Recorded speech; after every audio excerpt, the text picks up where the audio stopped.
of Kenya following the verdict by the Supreme Court to uphold the election victory as is stipulated in the 2010 Constitution of Kenya. Ruto will be sworn in on Tuesday, September 13th at the Kasarani Stadium. We now take a look at the process of assumption of office.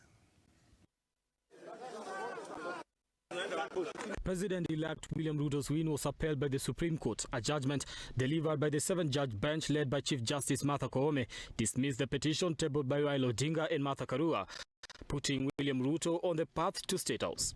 It is a process that starts almost immediately after the announcement of the presidential results. On Tuesday 9th, Kenyans cast their ballot to elect their president and other leaders. 6 days later came the hour, and so did the man. William Samoei Ruto was the president-elect and would have been sworn in on 30th of August were it not for the Supreme Court petition.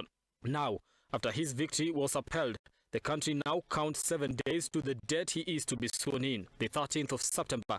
And in the wait, the process of transition is in motion. The process of transition to power is spelled out in the Constitution, with the Transition Committee mandated to ensure that everything goes according to plan. Article 141 of the Assumption of Office of the President stipulates that the President-elect shall be sworn in on the first Tuesday following the 7th day following the date on which the court renders a decision declaring the election to be valid if any petition has been filed under Article 140.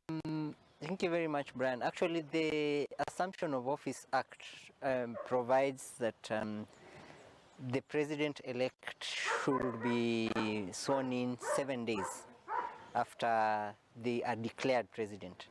So if they are declared on 15th of August, you notice that they ought to have been sworn in that Tuesday before the petition was lodged. So the petition was lodged on Monday, right?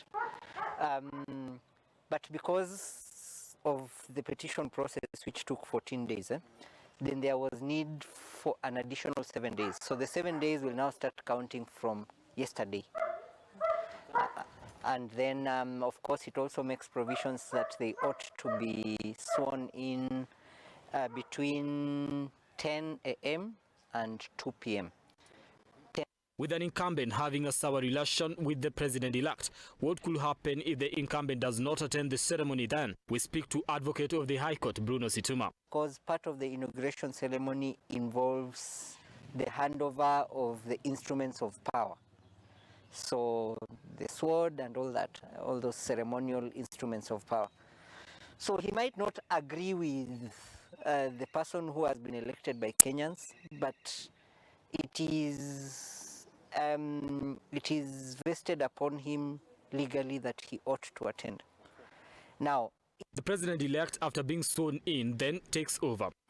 One of the roles of the Assumption of Office Committee, it's not just a committee that ensures that that the president-elect becomes president, in the sense that he is given the ceremonial power.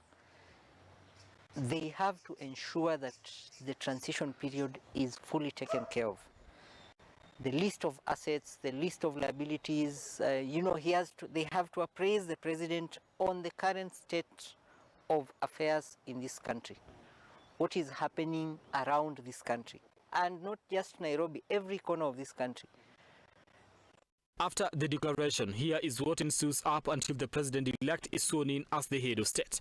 The outgoing head of state will welcome the next president of Kenya to the stage to make his address. The national anthem will be played as the presidential standard is changed to conform to the new administration.